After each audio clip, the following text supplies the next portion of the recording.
Hey everyone, welcome back to the Athlete CEO podcast. I'm your host, Erik Averill, co-founder of AWM Capital, where we partner with our clients to unlock the full potential of their wealth. And one of the core beliefs that we have at AWM is your human capital is the greatest driver of your net worth. So this podcast, the Athlete CEO podcast, is all about bringing you the tools, the tactics, and access to the best experts in the world to help you unlock your full potential. And each month we have the gift to sit down with our resident peak performance coach, Josiah Igono, who is the founder and owner of All Things Performance. Joe, welcome back to the podcast. What's going on, E? Good to be here, man. Well, today is a topic that I know so many of us would love to master, because the amount of thoughts that flow through our brain that it seems like we literally can't stop ourselves from thinking. We're going to talk about thought stopping. Let's get right into it. What exactly is thought stopping, and why is this such a tool of performance? So thought stopping, first of all, thanks for having me again. This is a crazy subject, and I would encourage people to go and do some research on their own and kind of come to their own conclusions, because when you start looking at thought stopping in the literature, it's actually controversial. So thought stopping, in essence, is, we scan for negative thoughts, right? And when that thought comes in, we stop it, quote unquote, air quotes, right? And there are different means whereby people can do this.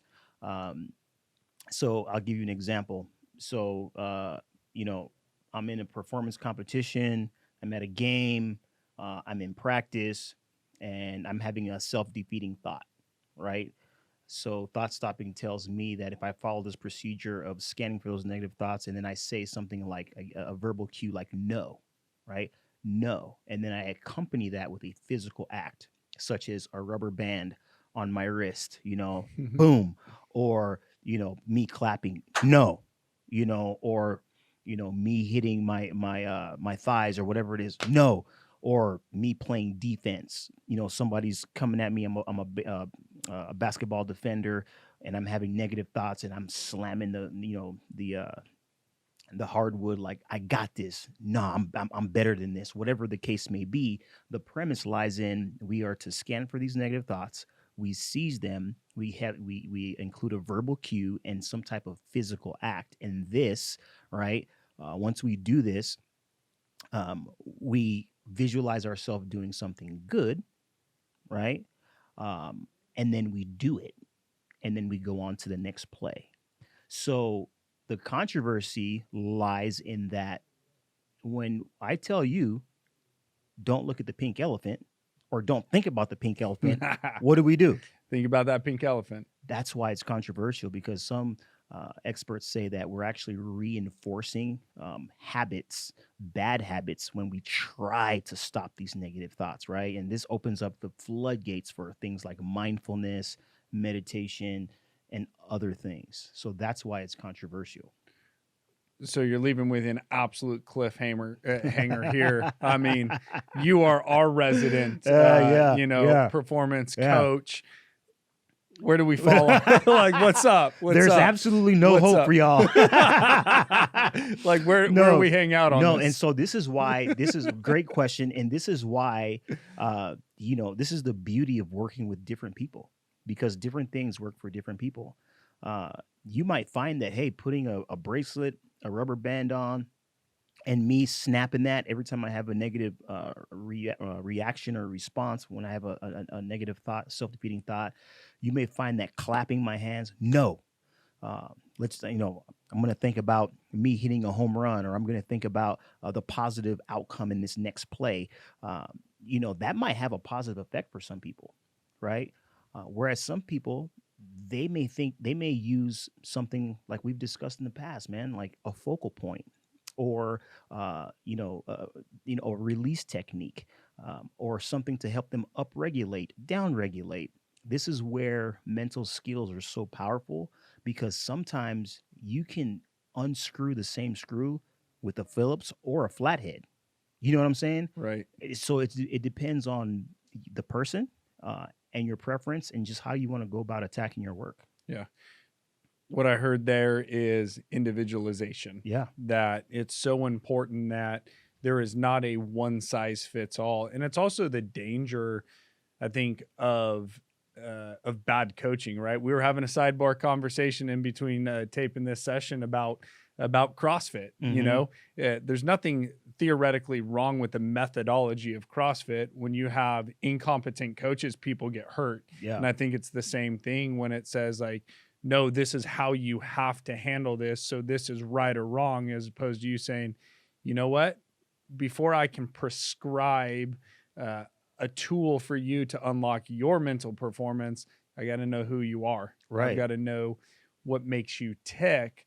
One of the things I would ask, and it's in Trevor Moawad's book, It Takes What It Takes, right? He talks a lot about why it's not positive psychology. You know, Russell Wilson and him talk a lot about neutral thinking, not just positive thinking.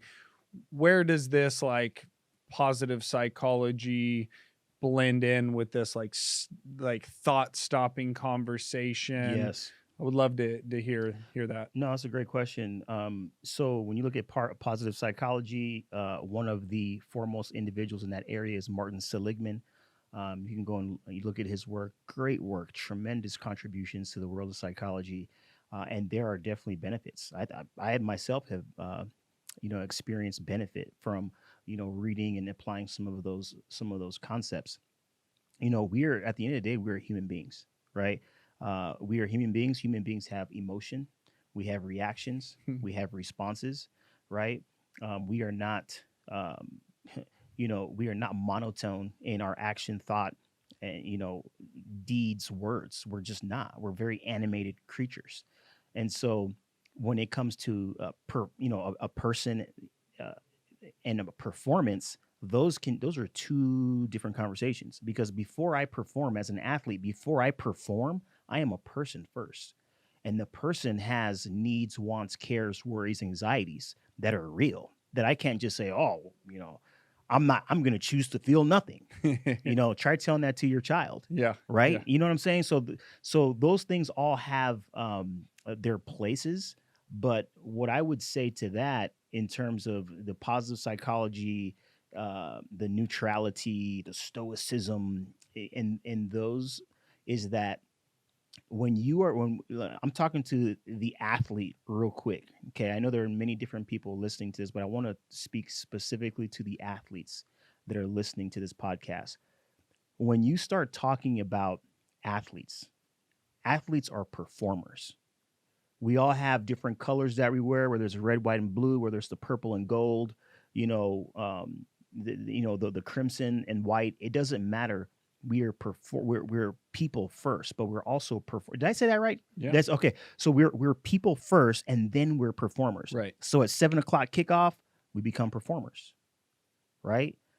7:05 opening pitch, we become performers. We are putting on a show. Right. It is entertainment. Right. But then afterwards, we are people again, full blown. Right. And one thing that people need to understand, especially the athletes that are listening to this, is that you are not your performance. You're not. And so you are going to have these self-defeating thoughts. You are going to have these moments of elation, these moments of dejection, depression, anxiety, stress, worry, fear. You're going to have that. That's part of the human experience, which you talk about so often. And it's important to be able to take these thoughts under and make them subjective, or bring them into subjection, right? And so I'll give you an example from my life, right? So one of the things that are so powerful, and we're going to talk about this later, are your words, Yes. right? So one of the ways in which I use thought stopping is like this, right? So if I hear somebody saying something negative, or trying to give me something negative, or trying to just control the space and talk, you know what I do? I'm like, no. I literally will say no. I'll probably give him the dikembe, you know what I'm saying? Yeah, Dikembe, no, because to me, that signals that this is a negative thought. I'm not letting it in, Yes. right? I'm going to do this. right? That's thought stopping. I love it. Yeah. You know, that's thought stopping. And you know, people might be different, but and might use different tactics. But that is a form of thought stopping, taking that negative thought under subjection and saying, no, my physical thing is nope, nah, I'm good, nope, nope, nope, nope, nope. And then I direct the conversation somewhere else. Whatever you feed will grow. Yeah.